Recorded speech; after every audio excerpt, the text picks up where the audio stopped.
बोलिए झंडी मैया की। कि जब तक रहेगी जिंदगी फुर्सत न होगी काम से, और कुछ समय ऐसा निकालो प्रेम कर लो श्याम। कहना है कि आए हैं शरण तेरी, और आए हैं शरण तेरी, और चंद्रिका दया कर दो।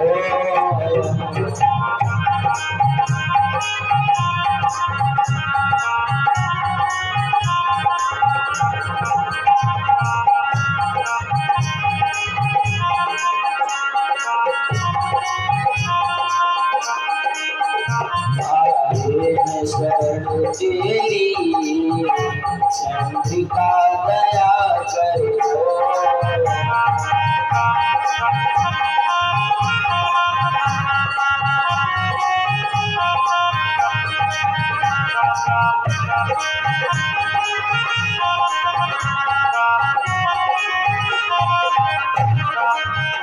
वो आए शरण तेरी चंद्रिका दया कर दो।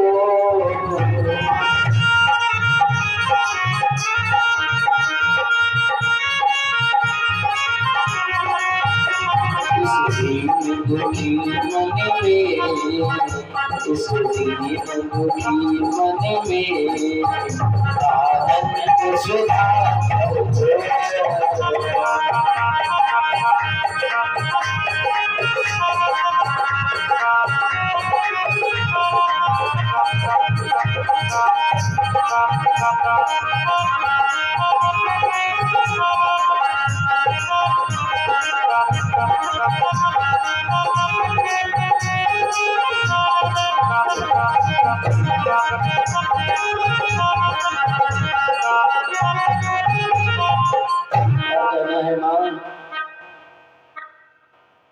क्योंकि जब इस संसार में मनुष्य परेशान हो जाता है तो केवल एक सिर्फ माँ का ही नाम रह जाता है और एक प्रभु का ही सहारा रह जाता है। बोले झंडी मैया की। आइए कथा से कथा जोड़ने का प्रयास करेंगे।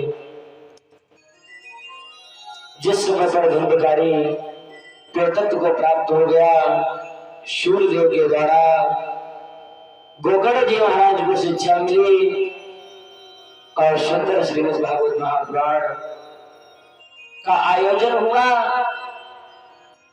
और धुंधकारी मोक्ष को प्राप्त हो गया।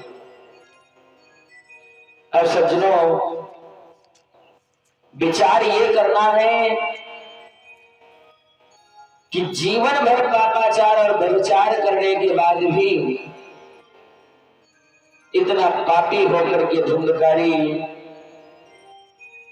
मोक्ष को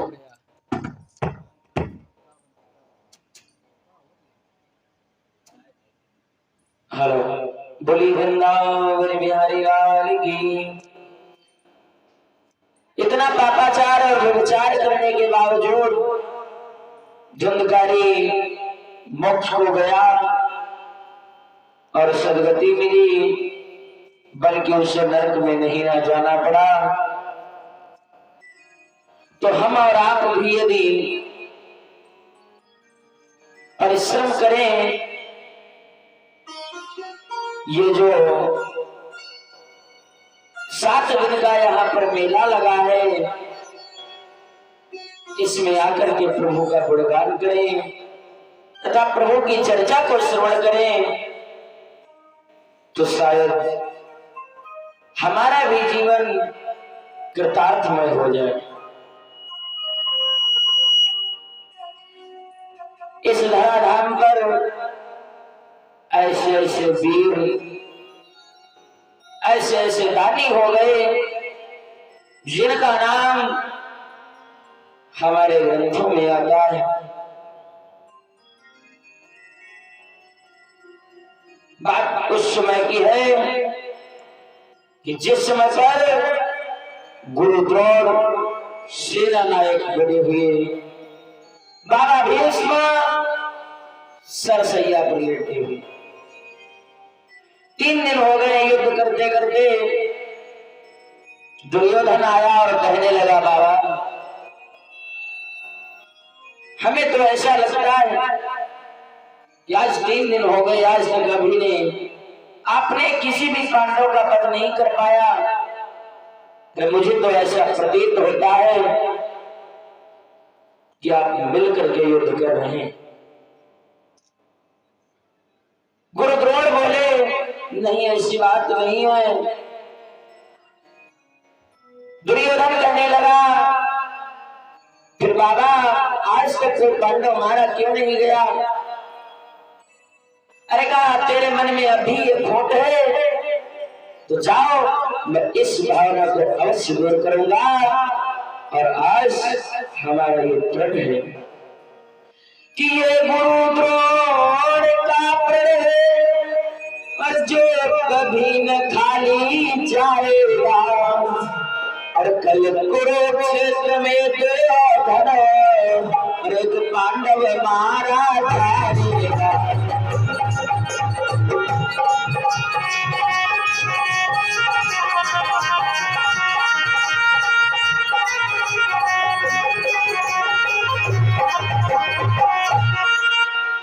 ये गुरु द्रोण का प्रण है, ये हमारा प्रण है। जाओ, कल रणभूमि में एक पांडव अवश्य मारा जाएगा। हाँ, अगर अर्जुन को यहां से अलग कर दिया जाए तो। सज्जनों, अर्जुन को संसप्तकों के साथ में ललकारा जाता है युद्ध करने के लिए। भगवान कन्हैया और अर्जुन को लेकर के चले गए और इधर गुरु द्रोण ने चक्रव्यूह की रचना कर दी। चक्रव्यूह का भेदन करना केवल 3 ही जानते थे कि कई गुरु द्रोण या पार्थ भाई और कई प्रद्युम्न या चांद लड़ाई। इसको या तो प्रद्युम्न जानते थे, या तो इसको गुरु द्रोण जानते थे, या तो इसको अर्जुन जानते थे। इन 3 के अलावा इस व्यूह का भेदन करना कोई नहीं जानता था। गुरु द्रोण समझ गए यदि मैंने चक्रव्यूह की रचना कर दी तो अर्जुन तो यहाँ होगा नहीं और कोई न कोई पांडव अवश्य आएगा व्यूह का भेदन करने के लिए और मैं उसे यहीं पर समाप्त करूंगा। अगर नहीं आया तो समझ लो फिर उनकी हार हो गई। आज एक पत्र को लिखा गया और उस पत्र को लेकर के आज उस पत्र में लिखा है कि चक्रव्यूह की रचना की गई है जिसमें 7 द्वार होते हैं। या तो आकर के इसका खंडन करो, अन्यथा दुर्योधन के दास बन जाओ। आज जैसे परवाने को लेकर के पहुंचा, धर्मराज ने जैसे पत्र को देखा एकदम सिद्ध पृथ्वी को ही देखते रहे। कौन जाए यहां से भी भेदने के लिए, कुछ भी समझ में नहीं आता। आज बड़े बड़े योद्धा बैठे हैं, एक नकुल सहदेव, धृष्टद्युम्न सात्यकी विराट, बड़े बड़े राजा बैठे हैं, लेकिन किसी में इतनी हिम्मत नहीं है। उसी से एक 16 वर्षीय बालक दरबार में प्रवेश करता है जिसके कंधे पर धनुष तरकस बाणों से भरा हुआ। जैसे पहुंचा और कहा, अरे ताऊ जी आज आप चिंतित हैं? अरे कहा, बेटा चिंतित ही नहीं हो, बल्कि आज मुझे कायर बनना पड़ा। कायर कि कायर वो नहीं कहता है। आपने ये कैसे कह दिया कि हम कायर हैं? कि कायर वो नहीं कहता है और जो कुल प्रख्यात प्रतिष्ठित है।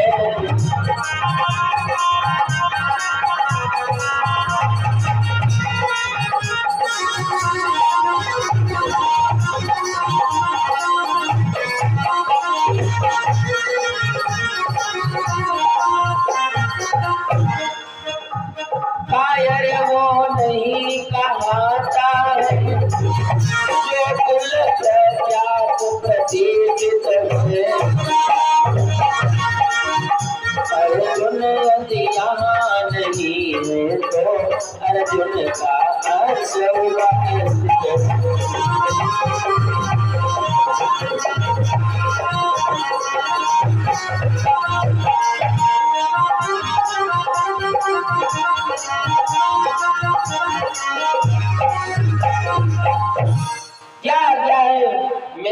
हो कि मेरे पिताजी तो नहीं यहाँ पर?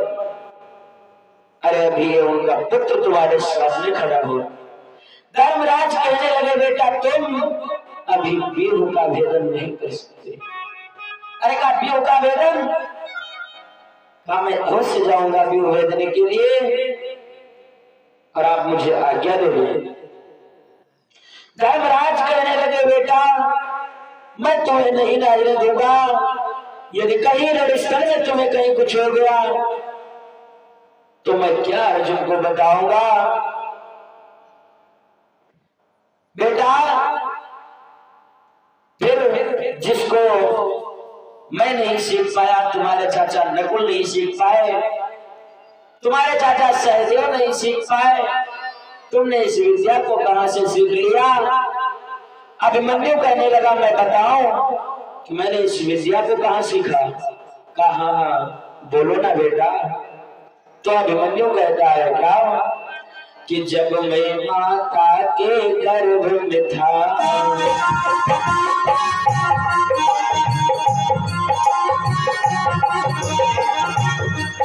जब मैं माता के गर्भ में था मैया मेरी घबराई थी।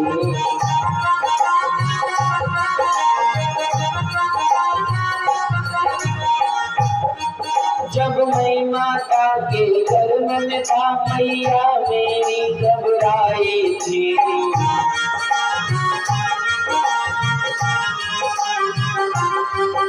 उस समय पिता ने चक्रदेव वेदन की कथा सुनाई थी।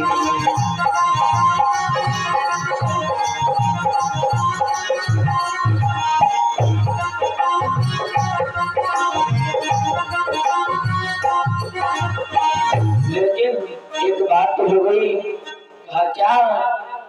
कहा सुनो कि 6 बार तोड़ने पर फिर भी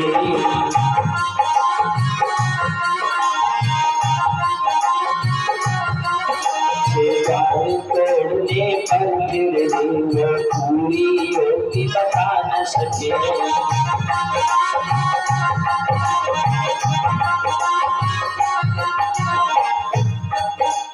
द्वार तोड़ने पर फिर भी वो पूरी योगी बता न सके। आ गई नींद सो गई माँ तो फिर आगे और सुना न सके।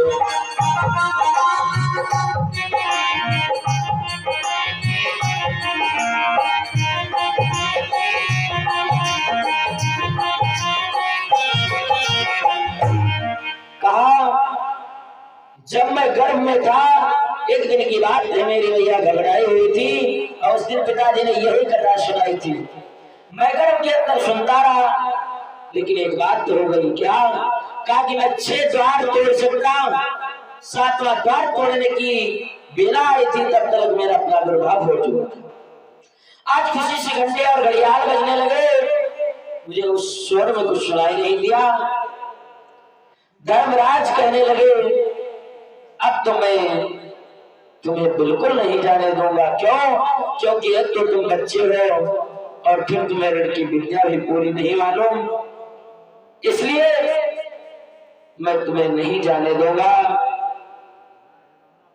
अगर तुम्हें रणभूमि में कहीं कुछ हो गया तो कहा आप ही विचार करें। एक लौकुश थे जिन्होंने राम की सेना के छक्के छुड़ा दिए और वो कितने वीर हुए, इसलिए आप मुझे आज्ञा दे दीजिए कि ताऊ जी आज्ञा दे दीजिए और ताऊ जी आज्ञा दे दीजिए और चरणों में माथ झुकाता है।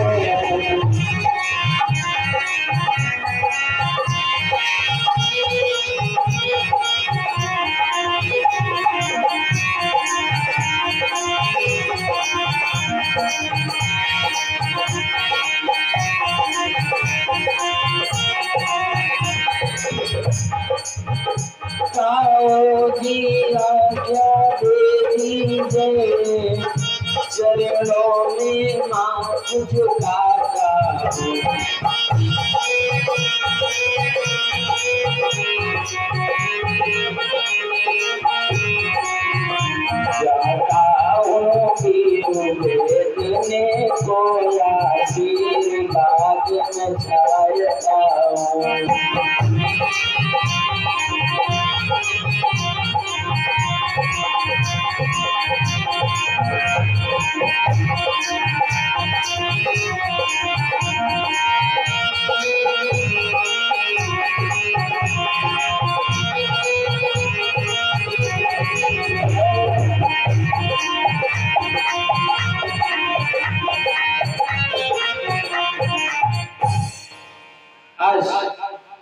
अभिमन्यु कहने लगा, मुझे तुम्हारे चरणों की सौगंध है, हमारे ये कदम कभी पीछे नहीं हट सकते, मुझे आज्ञा दे दो ना। क्या बेटा तुम्हें नहीं मालूम, अगर तुम्हारे रणस्थल में कहीं कुछ हो गया तो मैं क्या करूंगा? रणस्थल में रात को मालूम होना चाहिए, जब मामा का और आपका मेरे ऊपर हाथ है तो मेरा बाल बाका भी नहीं हो सकता, इसलिए मुझे आप आज्ञा दे दीजिए। मैं अवश्य जाऊंगा दूर भेजने के लिए। आज उसी समय पर भीम ने कहा, कोई बात नहीं भैया, जब 6 द्वार अपना बेटा तोड़ सकता है तो 7वां द्वार मेरे ही हवाले कर दो, क्योंकि जिधर मेरी गदा उठती है, जिधर मेरी गदा उठती है उधर भूचाल आता है। और बताया क्या कि 7वां द्वार पलक महु तोड़ो,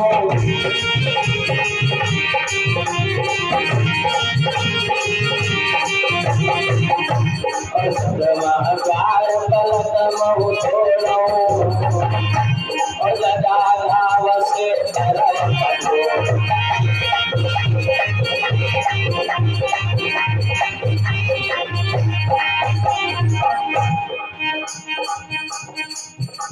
अरे आज्ञा लब भ्राता इस चीज,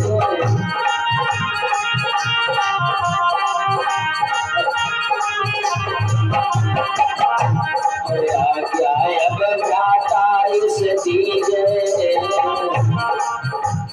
सेना सभी सजाया लगी।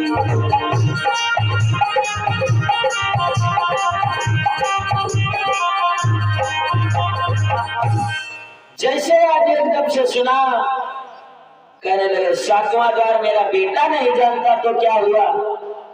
अरे 7वां द्वार मेरे ही हवाले कर दो। अरे जिधर मेरी गदा उठती है उधर भूचाल आ जाता है, इसलिए आज्ञा दे दो ना। आज मानो नित्य आज्ञा दे उठे हो।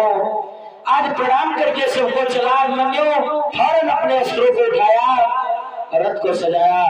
आज आधा रथ खचाखच मारों से भरा हुआ, सारथी उसके ऊपर विराजमान। अब जरा विचार करें, कितनी सेना सजी भैया? बताया गया वर्णन है कि 60,000 गज है साथी,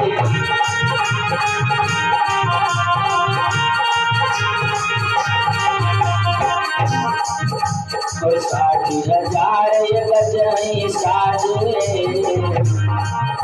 और गहन गहन घंटा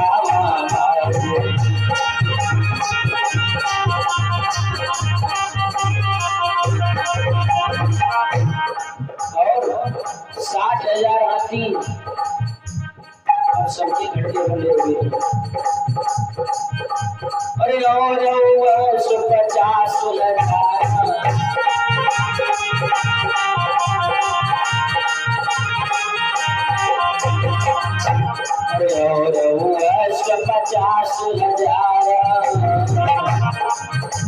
और जिन्हें उड़ाओ दिखाई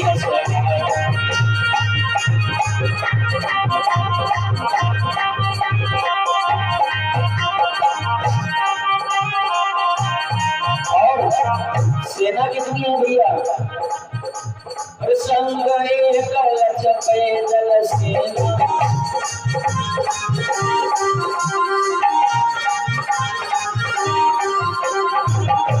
और संग एक लक्ष पैदल सेना,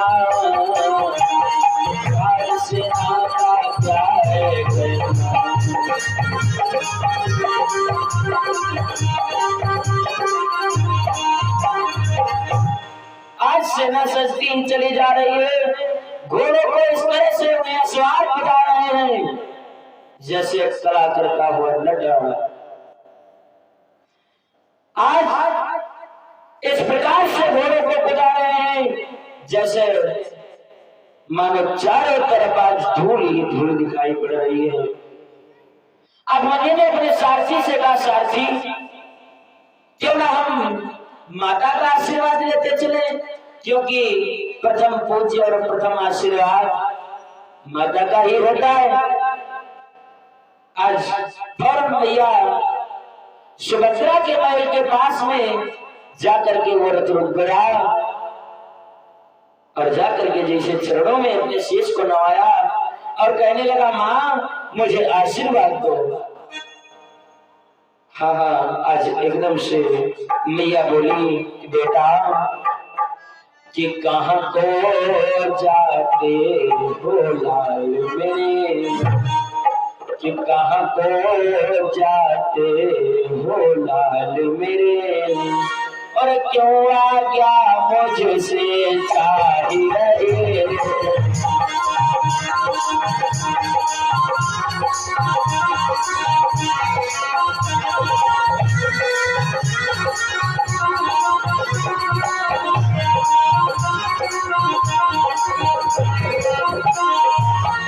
कहाँ को जाते हो लाल मेरे, क्यों आ गया मुझसे चाही रहे।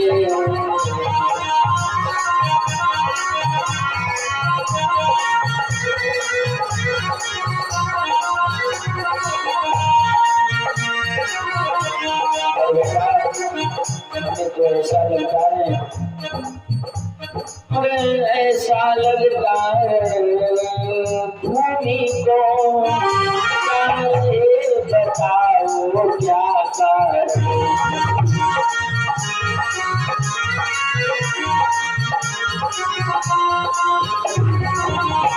ऐसा लगता है भूमि को जा रहे बताओ क्या करें। पिता तुम्हारे कम चाचा, पिता तुम्हारे कम चाचा, बताओ आज बता कर।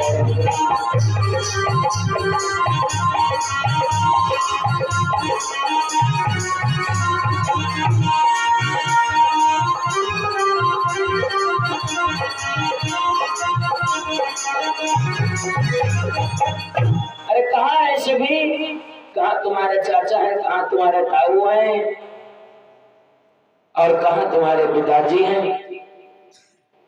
अब मनु कहने लगा कि जब उनके पुत्र लड़ने के योग्य हो जाते हैं तो फिर उनके दादा और पुरखे नहीं जाते, उनके पिता और ताऊ नहीं जाते। इसलिए आज मैं चक्रव्यूह का भेदन करने के लिए जा रहा हूं। मैया मुझे आशीर्वाद दो माँ। आज जैसे माँ ने देखा अपने लाल को सीने से लगा लिया और अपने बेटे की दोनों भुजाओं को पोंछ दिया और एक तलवार लिया और हाथ में दे दिया। कहा, बेटा जब तक ये तुम्हारे हाथ में रहेगी तब तक कोई भी तुम्हारा बाल बाका नहीं कर पाएगा। और जाओ दिखला देना कि सुभद्रा के चीर में कितनी ताकत है और सभी को बतला देना।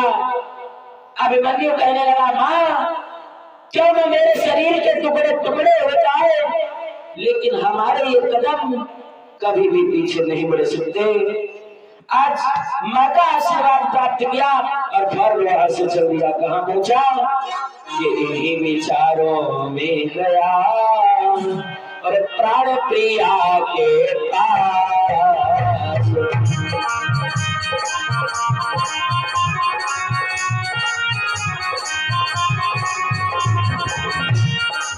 देखा तो भी उतरा कुछ उस समय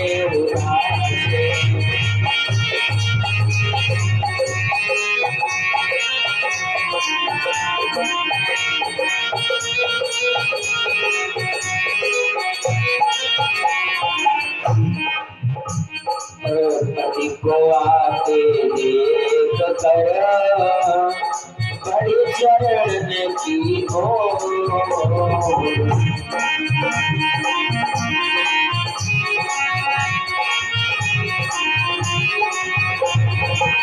अपने हाथों में लिया वो तस्वीर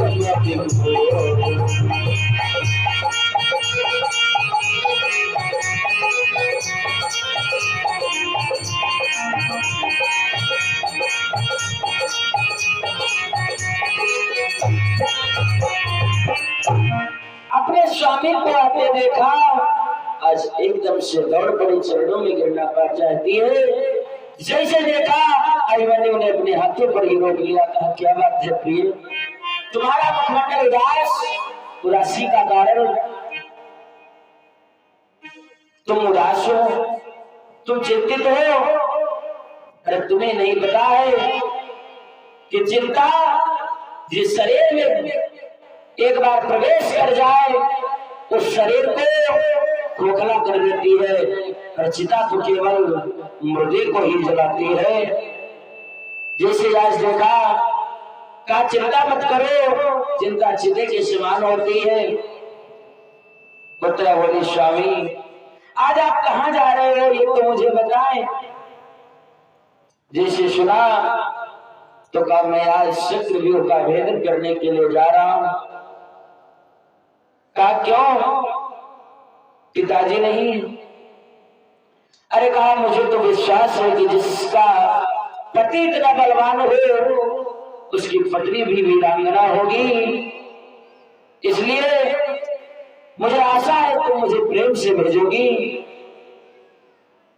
आज पुत्रा कहने लगी स्वामी कि आप जल्दी जल्दी हमारी सुध लिया करें, क्योंकि हमारा यहाँ पर मन नहीं लगता। कि कहे उठे और दया प्राणनाथ, और जल्दी प्रिय दर्शन दिया करो।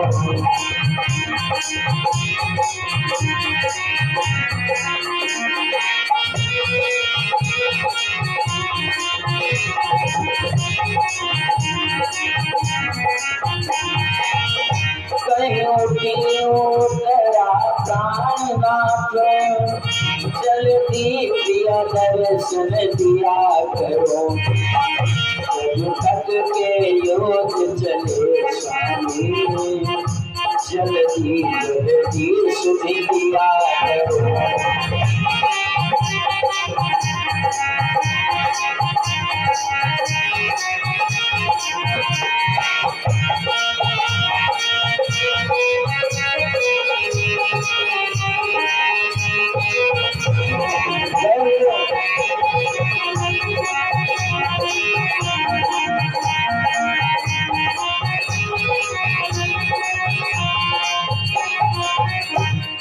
तुम्हें मालूम होना चाहिए कि मेरे पास इतना टाइम कहाँ है जो मैं बार बार तुमसे मिलने के लिए आऊं। हाँ, जब मुझे मौका मिल जाएगा तो मैं अवश्य आ जाऊंगा। कि अभिमन्यु धैर्य देकर बोला, कि अभिमन्यु धैर्य देकर बोला, और इतना अवकाश कहाँ मुझको।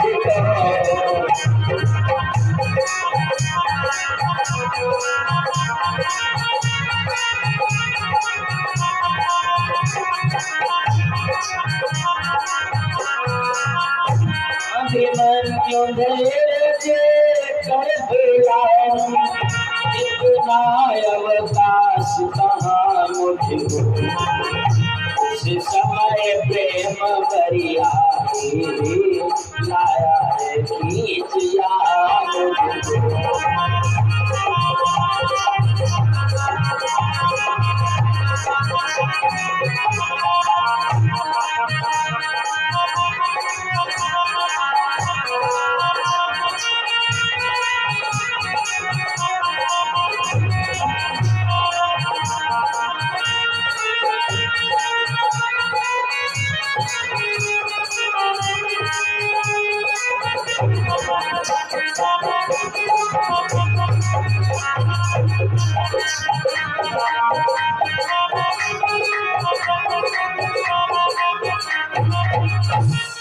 मत करो, मैं रणस्थल में जा रहा हूं। जब मेरे ऊपर मेरे मामा का हाथ है, मेरे ताऊ मेरे चाचा का हाथ है, तो मेरा कोई बलवादा भी नहीं कर सकता। मैं अकेले नहीं जा रहा हूं, मेरे साथ में चाचा नकुल, सहदेव, भीम एवं ताऊ धर्मराज है। का ठीक है। आज एकदम से उठी और उठ करके उसने एक सुंदर सा दीपक सजाया और सजा करके अपने स्वामी की आज आरती उतारने के लिए जैसे आगे बढ़ी, सजनों दीपक बुझ गया। उत्तरा कहने लगी, स्वामी मुझे तो अपशकुन के चिन्ह दिखाई पड़ते हैं। ये अपशकुन और शकुन क्या होता है? अरे इसे तो वो मनाए जो अपने सर पे मोहर रख करके विवाह करने के लिए जाए। जोता कभी शकुन और अपशकुन नहीं मनाते। कहा ठीक है। आज उत्तरा कहने लगी, स्वामी वहां पर विजय आपकी अवश्य होगी। मैं अपने प्रेम से कहती हूँ। और सुंदर जयमाल ली और पहना दिया कि जिस समय नारी ने विदा किया, और जिस समय नारी ने विदा किया, और सुंदर जयमाल पिता करके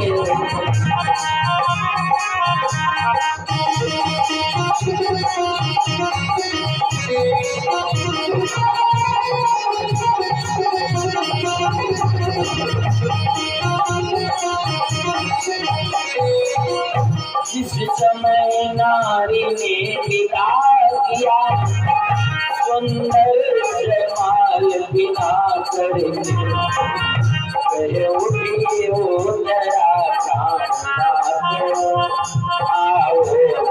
आप विजय पाके।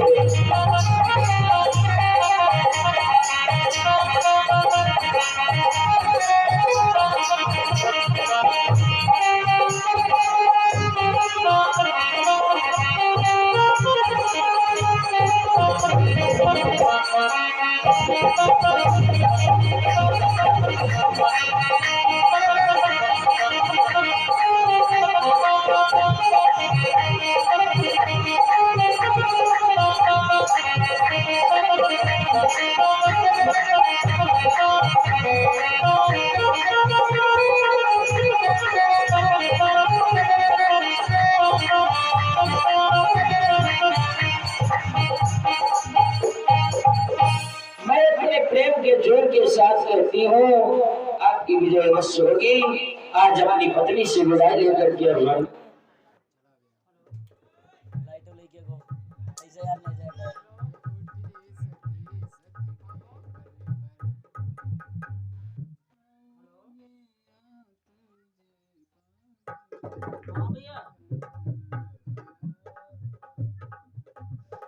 हाथ रख दिया ना करते हैं।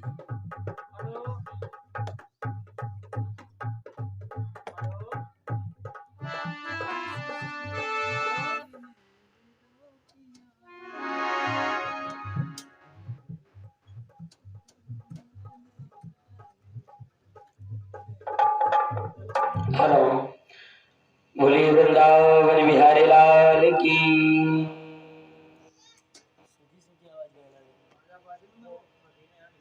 बोले वाके बिहारी सरदार की। आज अभिमन्यु अपनी पत्नी से विदाई लेकर के चला गया। और सज्जनों, आज सारथी से कहता है कि सारथी इन घोड़ों को इतनी तेज से भगाओ कि मेरा रथ सभी से आगे पहुंच जाए। आज सारथी ने उन दोनों के दो घोड़े लगाए। आज जो मतवारे इतनी तेजी से दौड़ने लगे कि मानो धूल ही धूल दिखाई पड़ रही है। भीम से नकुल कहने लगे, अरे भीम भैया देखो, धन्य है पार्थ और धन्य है इसकी मां को, जिन्होंने इसको 9 मास गर्भ में रखा। धन्य है आज ये अभिमन्यु इधर पहुंच गया। कहां? प्रथम द्वार पर। आज सिंधवरेश जयरथ खड़ा हुआ। आए बालक, आगे कदम मत बढ़ाना, अन्यथा तुम्हारी मृत्यु हो जाएगी। अभिमन्यु कहने लगा, मालूम होता है कि सियार भी शेरों की तरह गर्जना सीखते हैं।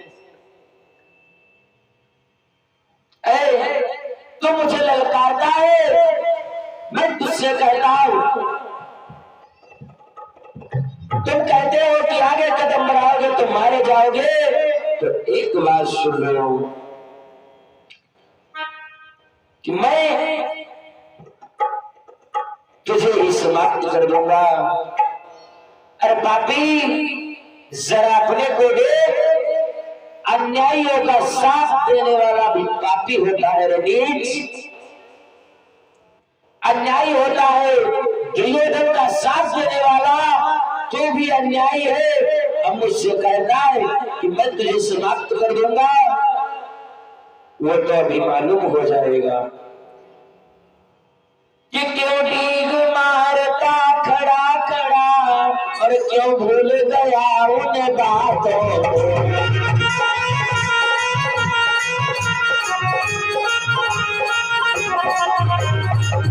क्यों डीग मारता खड़ा खड़ा क्यों भूल गया उन बातों को।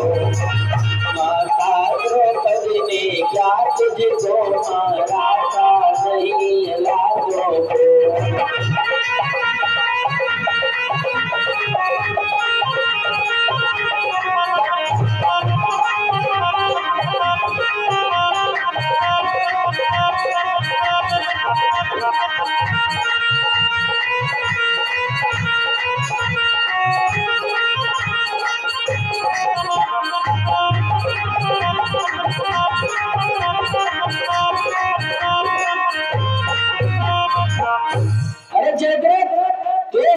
भूल गया जिस दिन तुझे मैया द्रौपदी ने अपनी लातों से मारा था।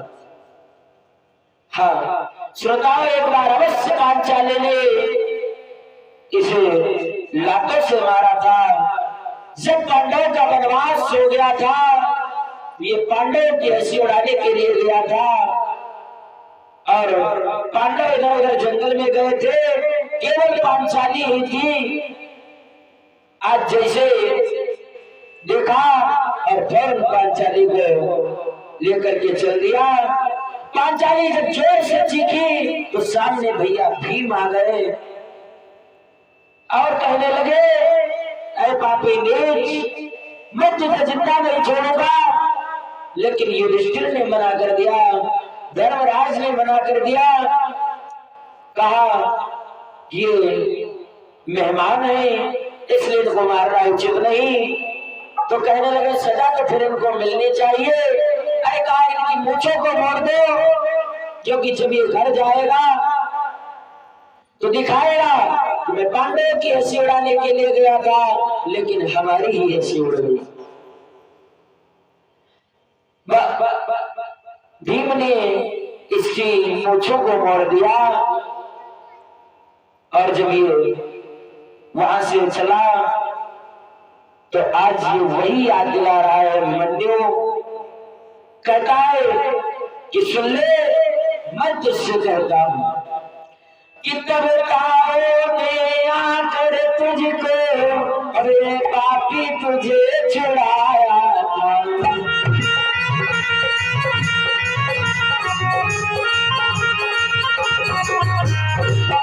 तब तारों ने आकर तुझको, अरे पापी तुझे छुड़ाया था।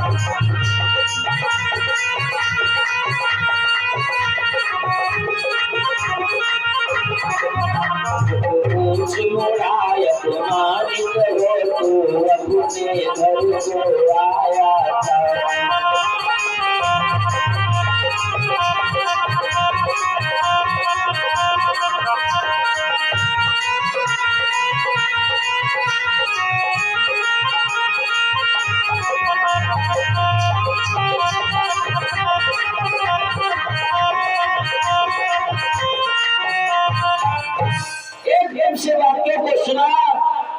बालक, मेरे जी में तो ये आता है कि तेरी मैं जुबान को खींच,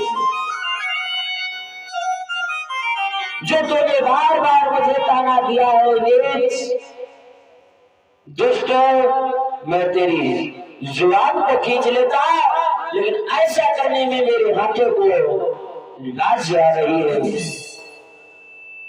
अभिमन्यु कहने लगा, रे तो फिर देरी क्यों करते हो, उठा ले धनुष बाण और मालूम हो जाएगा तुझे। जैसे इन शब्दों को कहा, अब क्या था कि बाणों पर बाण चलो के दोनों योद्धा आज बाणाधारी करने लगे, और जो सेना थी उस सेना से भिड़ गए। जयद्रथ आज अभिमन्यु से भिड़ गया कि बाणों पर बाण चल उठे, और धन्यवाद पर धन्यवाद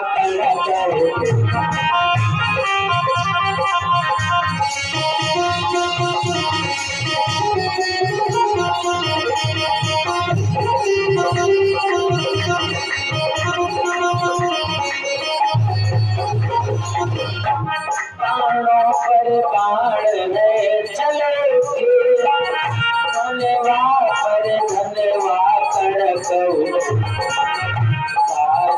सुख पाए शेरों के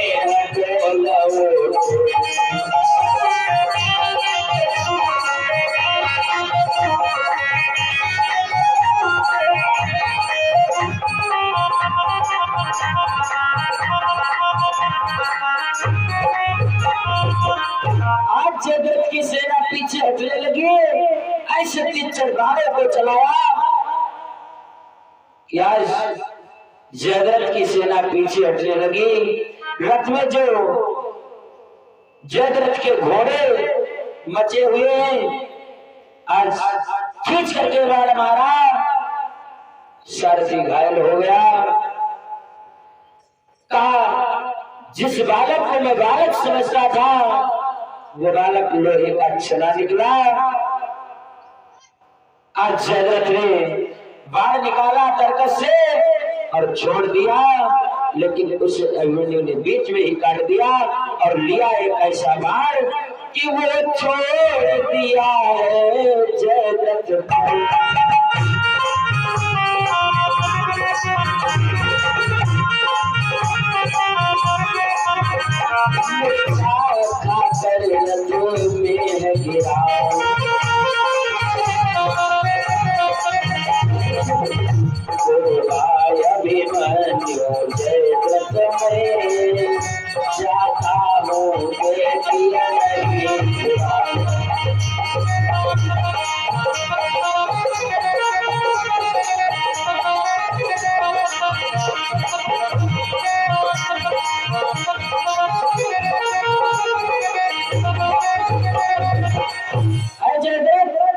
मैं तुझसे कहता हूं कि मैं जा रहा हूं, और एक बार ऐसा मारा कि आज मूर्छा खाकर के रथ में गिर गया। रथ के अंदर जयद्रथ अचेत अवस्था में पड़ा है। मित्रों याद रखें, आज अभिमन्यु प्रथम द्वार खोल करके द्वितीय द्वार पर पहुंच गया, जहां पर गुरु द्रोण खड़े हुए। आज जैसे गुरु द्रोण को देखा, धर्मराज ने जैसे देखा, कहा कि देखो अपना बेटा प्रथम द्वार तोड़ करके दूसरे द्वार पर पहुंच गया, और हम और तुम यहीं पर हैं। अरे कहीं ऐसा ना हो कि वो अकेला गिर जाए। कहा यही बात है। आज जयद्रथ ने देख लिया भैया, क्या देखा कि द्रुपद विराट क्रोध करी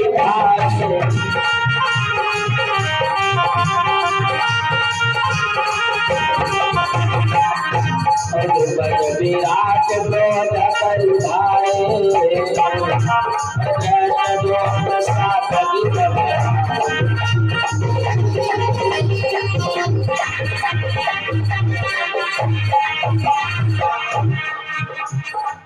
महाराज, और क्या हुआ?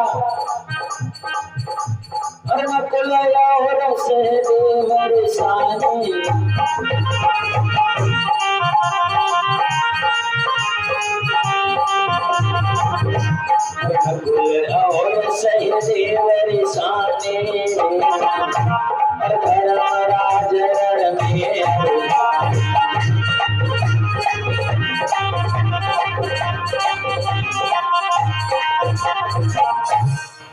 आज दृष्टद्युम्न सात्विकी विराट एकदम से जाकर के धावा बोल दिया, लेकिन जयद्रथ की मूर्छा जाग गई भैया। किसी को भी आगे नहीं बढ़ने देता और ललकारा कि आगे अगर कदम बढ़ाओगे तो मारे जाओगे। आज नकुल और सहदेव ने भी अपने अपने अस्त्रों को निकाला, प्रहार करने लगे, लेकिन आज जो भी आगे बढ़ता है खींच करके जयद्रथ बाण उसको मारता है। भीम लेकर के गदा आगे बढ़े, धर्मराज कहने लग रहे, भीम तुम तो कह रहे थे कि 7वां द्वार मैं तोड़ दूंगा, अरे बेटा नहीं गया, दूसरे द्वार पर पहुंच गया और हम और तुम यहीं पर खड़े हैं। आज भीम ने क्रोधित होकर के अपने रथ को छोड़ दिया, क्योंकि घोड़े आगे नहीं बढ़ रहे थे बाणों की वजह से। आज जब भीम ने घोड़ों को छोड़ दिया, रथ को छोड़ दिया, तो लेकर के जब भीम चले हैं तो आज भीम कैसे लग रहे हैं जरा ध्यान दें कि कर में लीनी गदा भयंकर,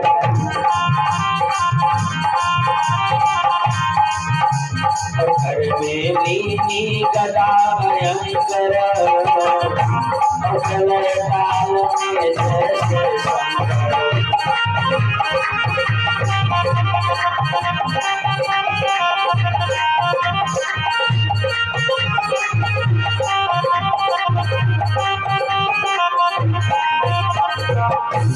भीम दौड़े, खींच करके 60 बाण भीम के मारे। आज भीम मूर्छा खा करके गिर पड़े। धर्मराज ने कहा, भैया भीम तुम तो मूर्छित हो गए। अब धर्मराज ने अपना धनुष बाण लिया और दौड़ पड़े जयद्रथ की ओर।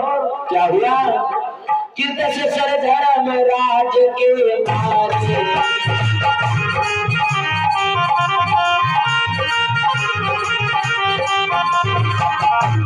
दशरथ धर्मराज के मारे,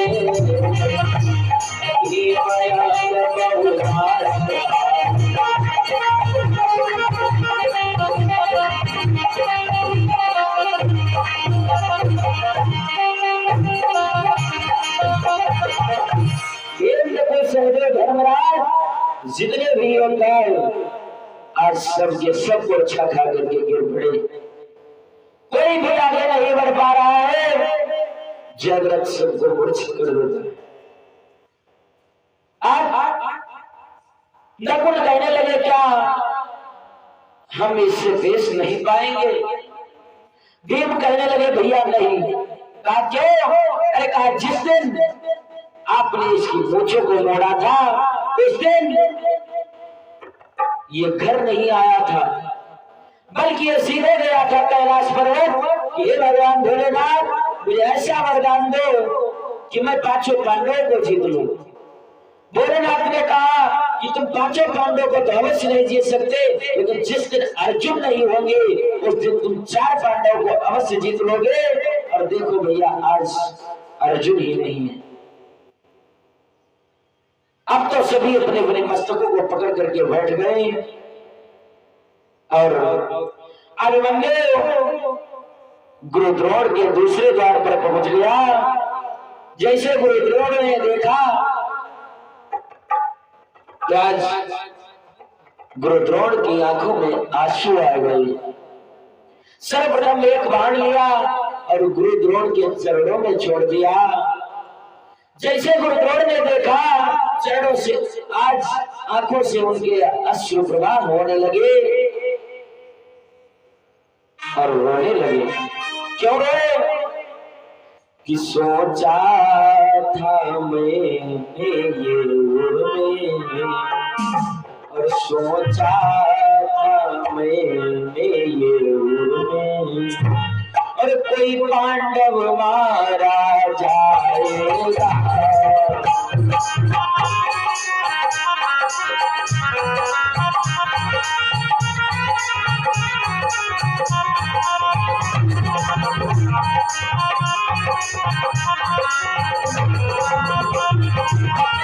सोचा था मैंने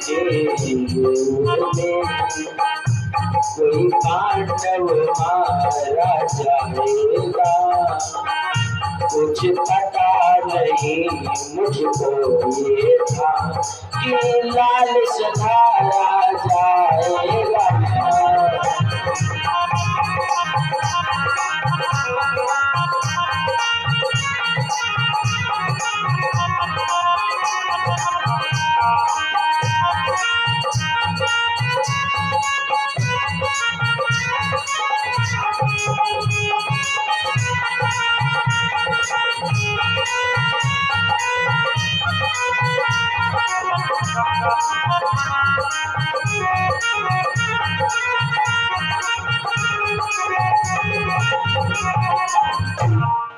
आज गुरुद्रोण रोने लगे कि आज इसे कोई नहीं बचा सकता। निर्दोष अभिमन्यु आज मारा जाएगा, लेकिन कोई पांडव नहीं मारा जाएगा। मुझे तो तरस आता है। गुरुद्रोण कहने लगे, बेटा अभिमन्यु तुम वापस चले जाओ, मुझे तरस आता है, और जाओ अपने पिताजी को भेज देना, कहना कि आए और वो युद्ध करे। अभिमन्यु कहने लगा, अरे गुरुदेव जरा आप ही बताइए कि आप ये पांडवों को शिक्षा देते हैं कि आगे कदम बढ़ा करके रण में फिर पीछे हटा लेना चाहिए। मैं ऐसा नहीं कर सकता, इसलिए गुरुवर तुम उठा लो धनुष और बाण, जो होगा मेरे भाग्य में वो हमें मिलेगा।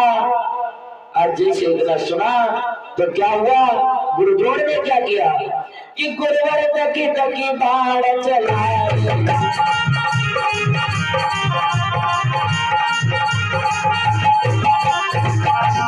गुरुवर तकी तकी बाण चलाए, अभिमन्यु सब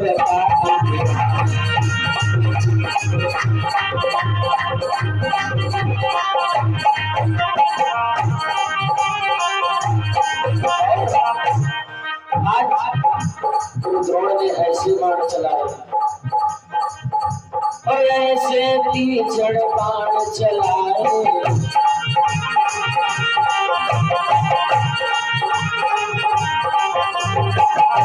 और ऐसे तीचड़ बाण चलाए, और सर से भरद्वाज सुत छाए।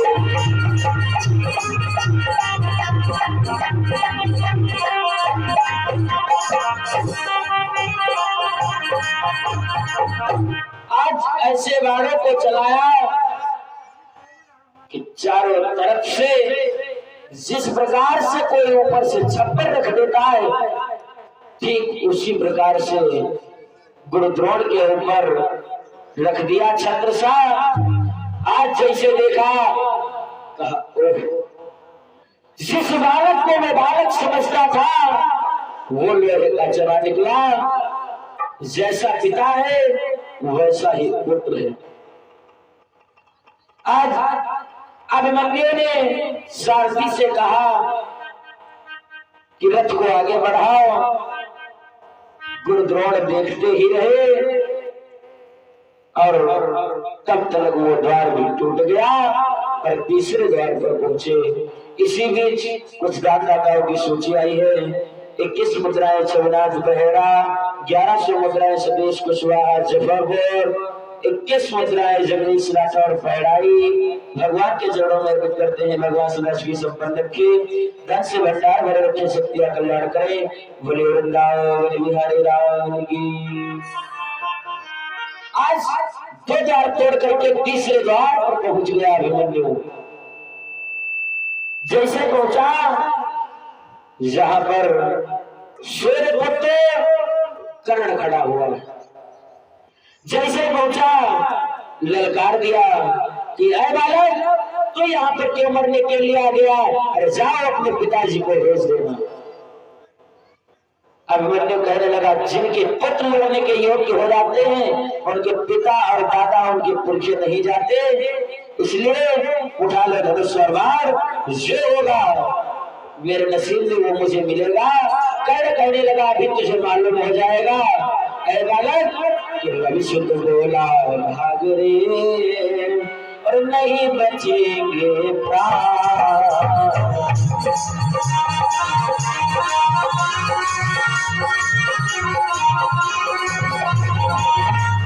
रवि शुद्ध बोला भाग रे नहीं बचेंगे प्राण।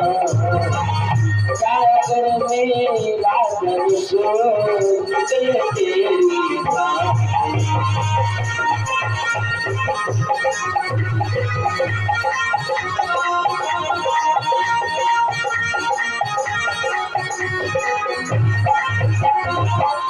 जिस तरह मेरा धनुष उठता है वो भूचाल आता है, इसलिए मैं कहता हूं तो यहाँ से चला जा।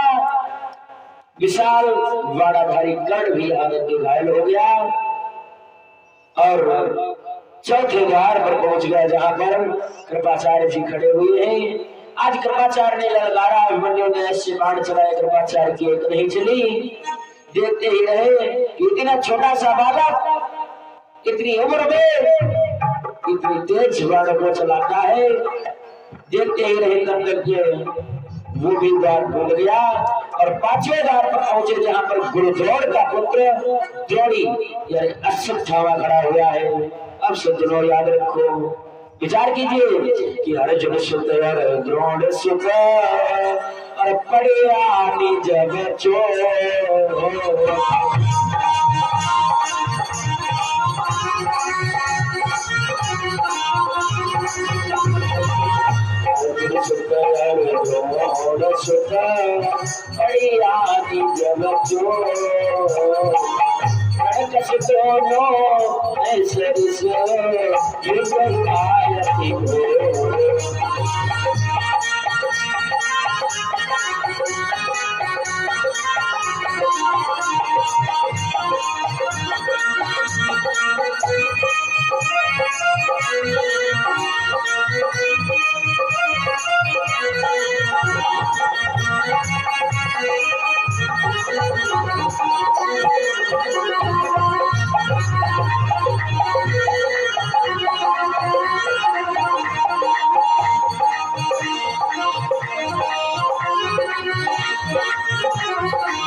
या तो मेरे सामने से भाग जा और नहीं तो तुम्हारा पिता रोएगा। अभिमन्यु ने कहा उठा लो धनुष बाण।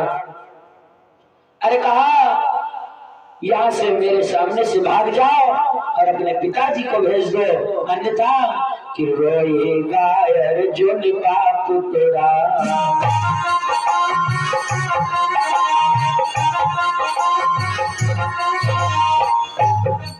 रोएगा अर्जुन बाप तेरा, दिल का चिराग बुझ जाएगा।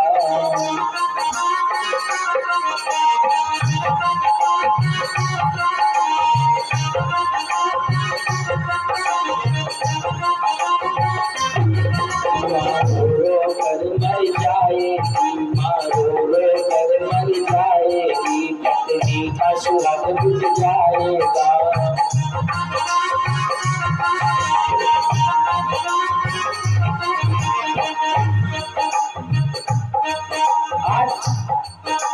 अभिमन्यु कहता है यदि तेरी मां रोई तो सुन,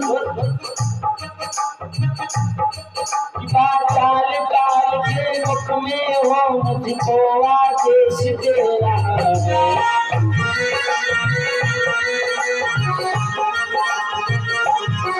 पाताल काल के मुख में हो मुझको उपदेश दे रहा है।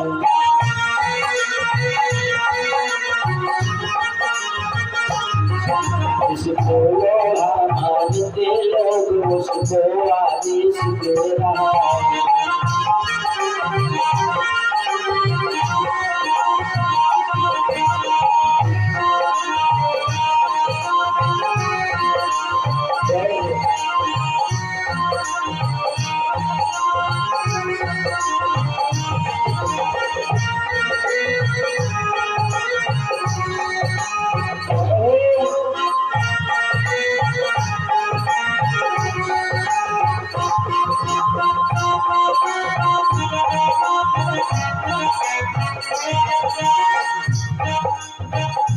श्रोताओं, याद रखे कहा कि अवाचार मुख संभाल कर बात कर, ज्यादा बोलने से सर पर मृत्यु छा जाती है। कहा कि ज्यादा बोलने से सर पर मृत्यु छा जाती है और उसका अंजाम तेरे सामने अभी आ जाएगा। अब दोनों योद्धाओं में ऐसा युद्ध हुआ कि कवि की कल्पना है क्या कि रुंडन के रुंड गिरे रतन के कुंड भरे।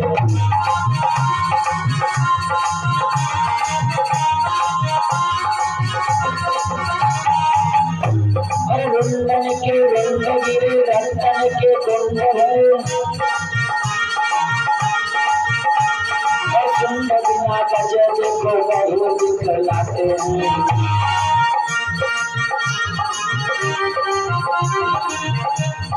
द्रोणी कहे तेरे तेरे मार काटो घेर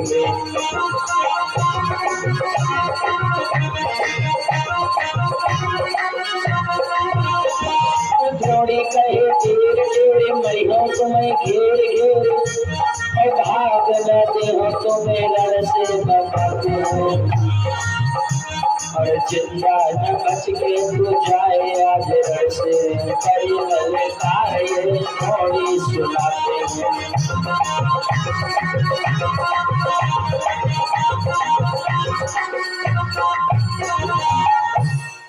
आज द्रोणी कहने लगा कि मैं तुझे जिंदा नहीं जाने दूंगा। आज अब जैसे कहा कि मैं तुझे यही पर फौरन समाप्त कर दूंगा, तब तक अभिमन्यु ने ऐसा बाण मारा कि आज द्रोणी का जो धनुष था वो टूट गया। और जब तक उसने दूसरा धनुष उठाया तब तक वो द्वार भी टूट गया।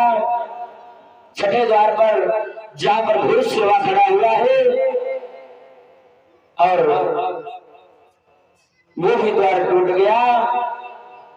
सातवें द्वार पर जब पहुंचा तो सातवें द्वार पर कौन है? कुरुपति के साथ में बहुत बड़ी सेना, यानी अपने 100 भाइयों के साथ में दुर्योधन खड़ा है कि कुरुपति के संग और सेना भारी 30 सहस्र सब छत्र के धारी।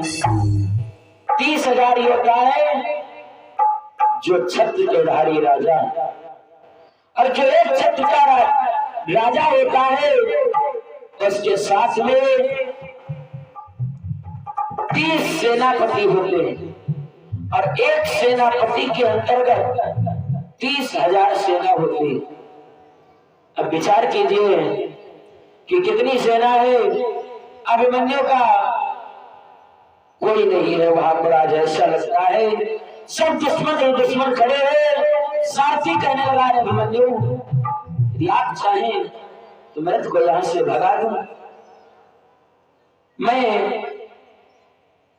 इस रथ को यहां से भगा दूं, जान बच सकती है। अभिमन्यु ने कहा, सारथी क्या तूने कहा? रथ को यहां से भगा दूं, मैं अपने नाम को मिट्टी में मिला दूं? अरे तुझे मालूम होना चाहिए कि सारथी मुझे जल्दी बतला, कि सारथी मुझे जल्दी बतला, और क्या पड़े पड़े मर जाना है।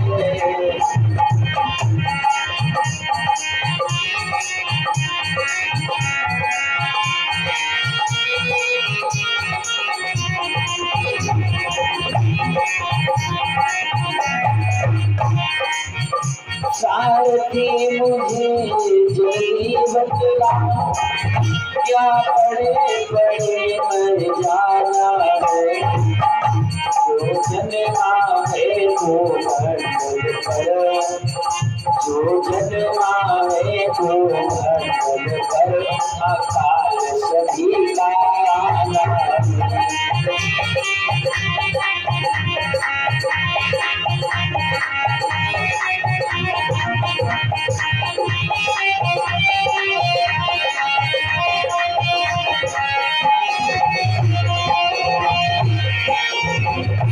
अरे सारथी, इस संसार में जो भी आया है उसका मरना निश्चित है, निश्चित है। ये तो ब्रह्मा जी के अक्षर है, पता नहीं कौन सा समय दिया है, लेकिन मृत्यु का समय जो है वो निश्चित है। राधे श्याम जी ने लिखा है कि मौत का समय जो निश्चित है, और मौत का समय जो निश्चित है, और वो उसी समय पर आएगी।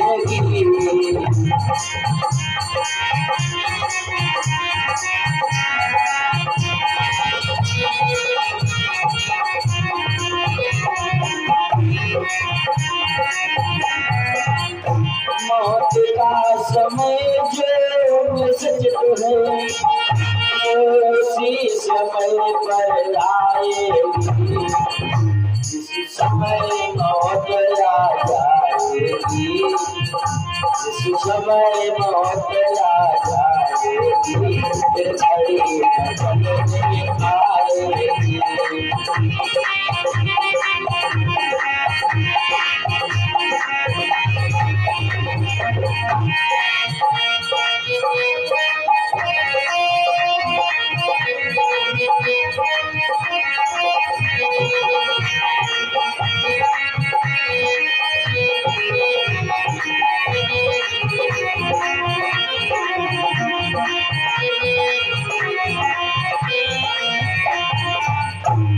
मौत का समय जो निश्चित है, ब्रह्मा जी के द्वारा जो समय लिखा गया वो अवश्य उसी समय पर आएगी।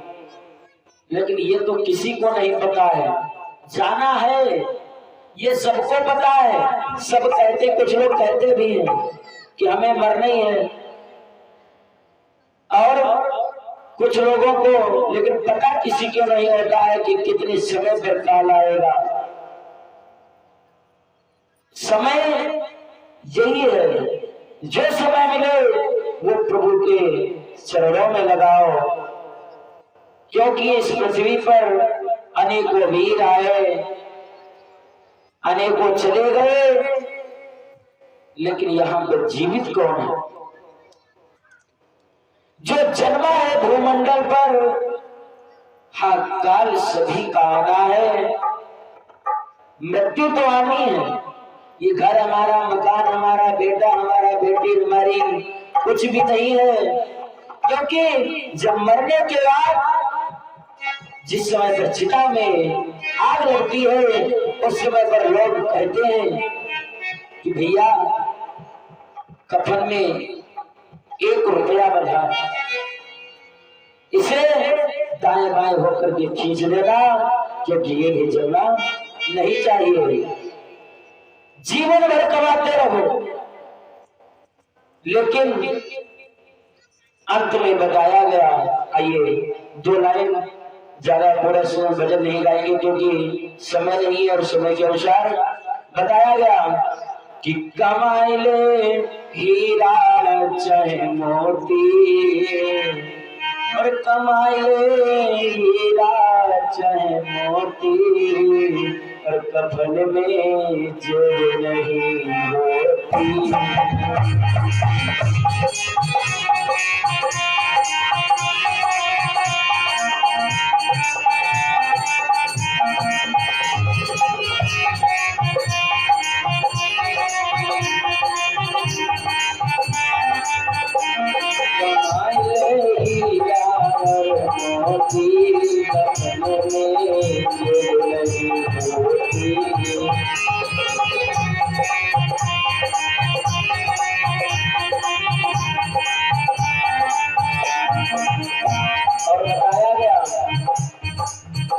ये शरीर है, इससे कमा करके चाहे आप खीर पूरी खाएं, चाहे नमक रोटी खाएं, बताया गया। और चाहे तो खाए ले खीर पूरी,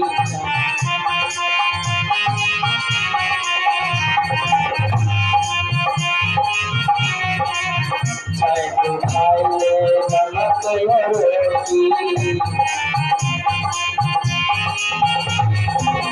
और बताया गया भूख सब एक ऐसी होती, कफन में जेब नहीं, भूख सब एक ऐसी होती, कफन में जेब नहीं होती।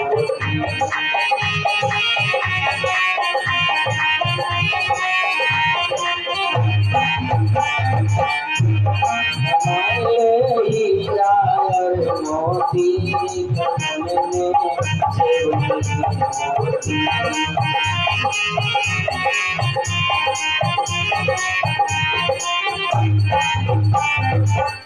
कहने का तात्पर्य, जीवन भर आप लड़ाई लड़ो एक दूसरे से, ये हमारा ये हमारा।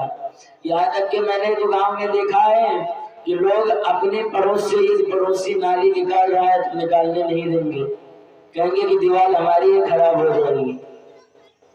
अरे ना तो हम आप लाए थे, ना ही कुछ लेकर के जाएंगे। यदि जाएगा तो केवल एक प्रभु का नाम साथ में जाएगा। और इस दुनिया में अमर कोई नहीं है, मरना सबका है। यहाँ पर अभिमन्यु ने अपने सारथी को बहुत ही सुंदर सा उपदेश दिया और कहा, सारथी इस दुनिया में, इस संसार में कोई भी अमर नहीं है, इसलिए मरना तो ही है। और घर में बड़े बड़े मर जाएंगे, यहाँ मरेंगे तो कुछ नाम बरी होगी। आज जैसे कहा कि पृथ्वी पर आए वीर ने आकर चले गए, आज तुझे मालूम होना चाहिए, आज जितने भी तेरी कला कौशल है सब दिखला देना, क्योंकि जब तक मेरे हाथों में धनुष और बाण है तब तक मैं तुम्हारे एक भी बाण चुभने नहीं दूंगा। अब तो रथ भी तेजी से चलने लगा जैसे कुम्हार का चाक चलता है।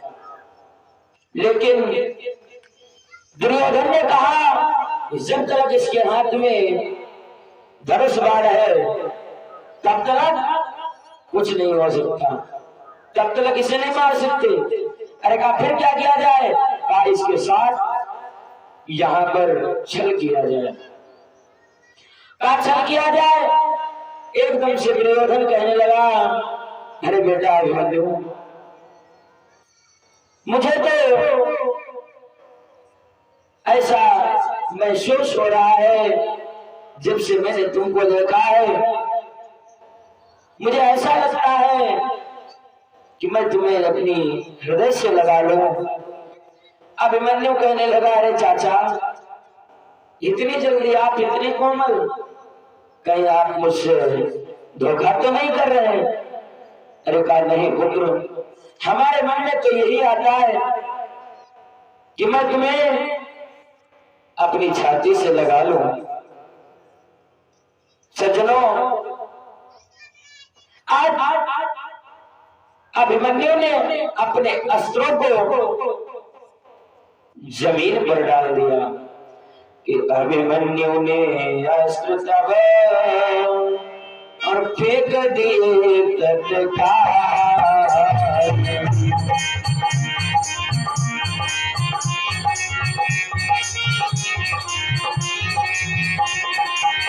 अभिमन्यु ने अस्त्र तब फेंक दिए तत्काल।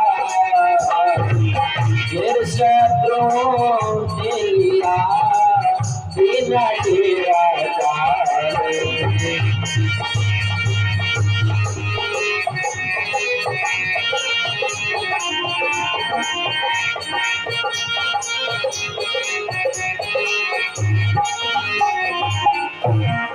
आज अभिमन्यु ने जैसे अपने अस्त्रों को फेंक दिया, एकदम सुग्रीव ने आवाज लगा दी, और मारे बाटे से घेरियो जिंदा न जाने पाए। सज्जनों, अब क्या हुआ? आज अभिमन्यु भागना चाहता है। कब तक? जो ही खींच करके मारा, उसका सारथी मर गया। अच्छा, इसे सारथी मृत्यु को प्राप्त हो गया। अब तो निहत्था हो गया है अभिमन्यु। सोचता है चित्रयुद्ध घेरे में खड़ा होकर के कि अब क्या किया जाए। अभिमन्यु ने खींच करके लात रथ में मारी, उसका खंभा निकाल करके और लेकर के शत्रुओं के ऊपर दौड़ा। अभिमन्यु ने 10,000 सैनिकों का वध किया। उसके बाद तब तक उसका लट्ठा काट दिया गया। आज दुर्योधन खड़ा है और उठाया, एक रथ का पहिया लिया और सोचा कि ला इसके मार दे, इसने हमारे साथ में छल किया। लेकिन तब तक उसके लट्ठे और पहिए को भी काट दिया गया। अब तो बराबर बाण अभिमन्यु के चुभते रहे। अभिमन्यु खड़ा हो गया और हाथ जोड़ करके जब समझ गया कि अब मेरी जान नहीं बच सकती, अभिमन्यु आज घेरे में खड़ा हुआ और हाथ जोड़ करके कहने लगा कि हे तात ही मातुल जाओ, है प्रणाम तुम्हें वही। और अभिमन्यु का सुभाति मरना भूल तुम जाना नहीं। मैं आज यहाँ पर अपने प्राणों की बलि दे रहा हूँ मैया, कि मैया मुझे आशीर्वाद मिले और अब लाल तुम्हारा चाचा।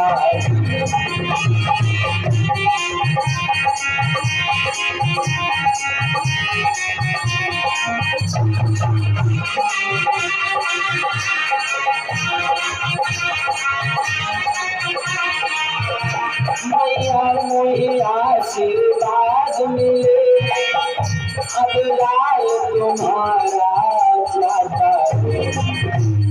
प्रिय वो करे पिता करो, प्राणों का प्यारा जाता।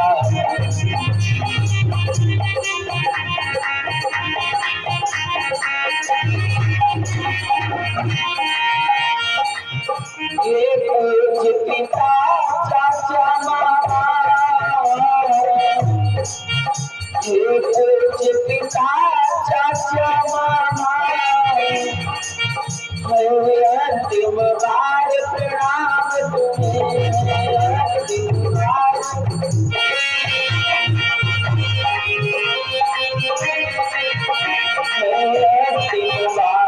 प्रणाम तुम्हें। यही तेरे सदा सेवा करके आया।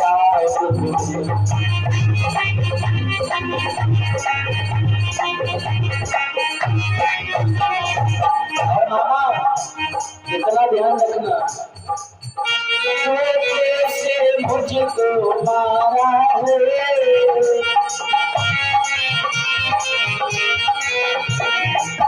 तो कैसे मुझे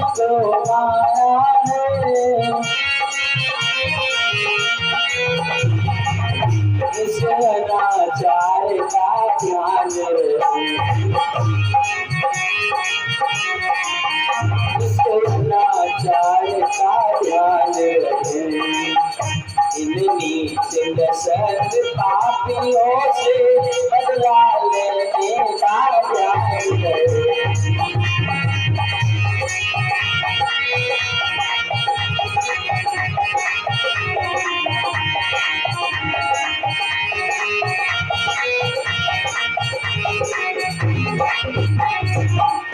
आपसे मेरी विनती है कि आप जब तक मुझसे इन लोगों से मेरे मरने का बदला नहीं ले लेंगे तब तक मुझे चैन नहीं मिलेगा। छल से मेरे हथियारों को रखवा दिया गया। आज इस तरीके से उसके अंग में बाढ़ ही बाढ़ चुभने लगे। तब तक क्या हुआ कि युद्ध वहां सबसे हुआ और महा विकराल।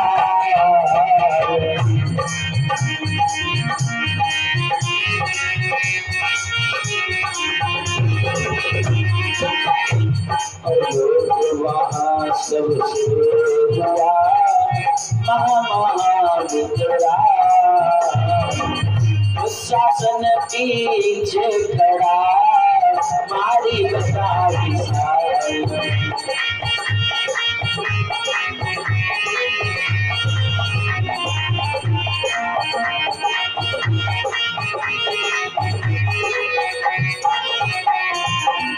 आज वहां पर युद्ध सबसे हुआ। अंत प्रवक्ता उसके शरीर में बाढ़ ही बाढ़ चुभने लगे।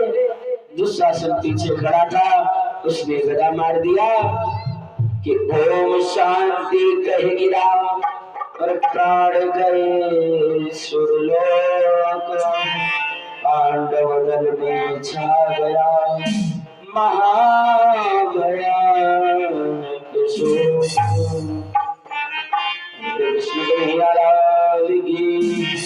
आइए दो शब्द उसके उपरांत हमारे व्यास जी मंचासी ने और आप सभी सुंदर राम कथा का श्रवण करें और अपने जीवन को कृतार्थ में लाभान्वित करें। आइए दो शब्द। जिस समय पर मंदोदरी से रावण कहता है कि मैं अपने मरते दम तक इस जानकी को वापस नहीं करूंगा,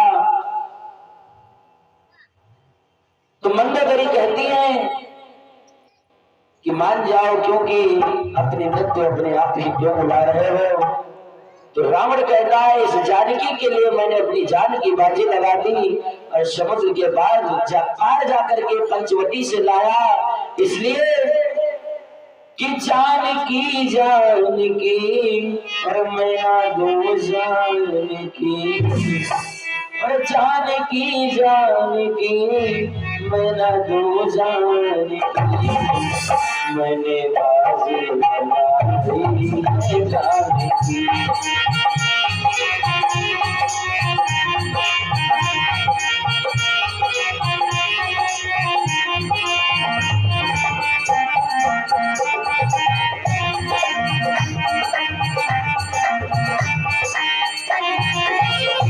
मैंने खाई कसम अपनी जान की, मैंने खाई कसम अपनी जान की, मरते दम तक न दूंगा मैं जान की।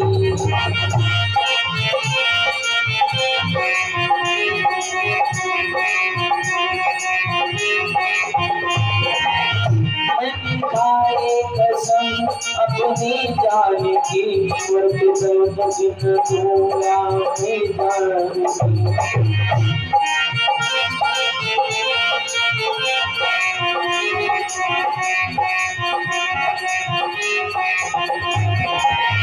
मेरा बेटा मेरा मेरी लंका जली,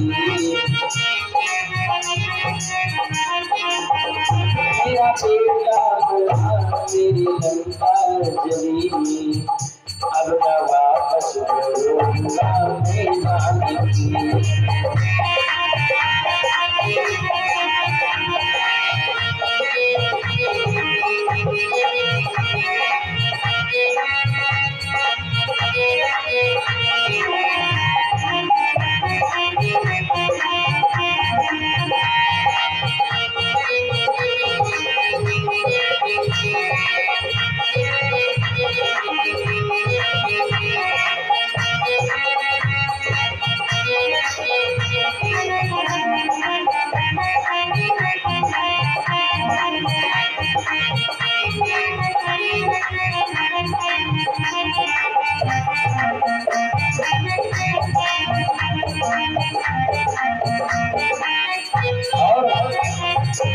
रावण क्या कहता है? तुम न चिंता करो अपनी जान की, मेरे महलों की रानी बने जान की।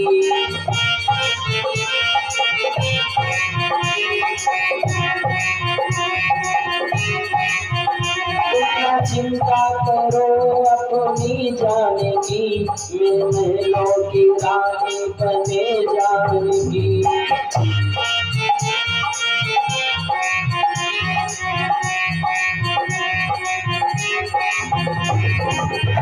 मेरे मन में बसी उस दिन जानकी,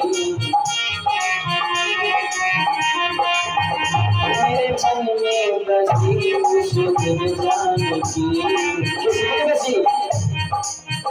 जब स्वयं मैं देखी जानकी।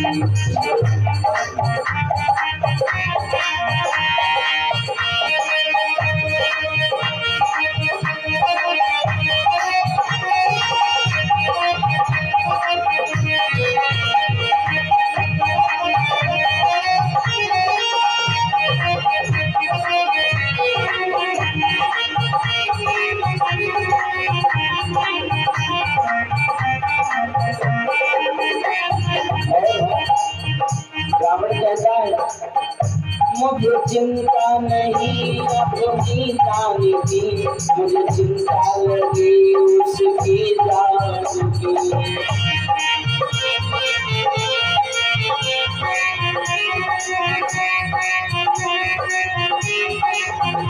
मुझे चिंता नहीं अपनी जान की, मुझे चिंता लगी उसकी जान की। मन में जानकी, बाजी लगा दो जानकी।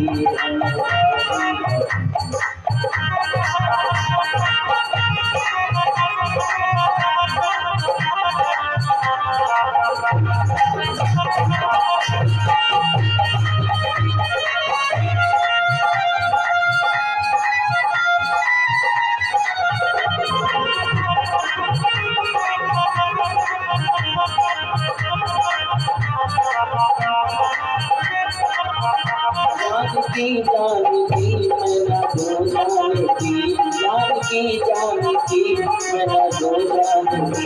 मैंने बाजी लगाई जानकी, मैंने बाजी लगाई,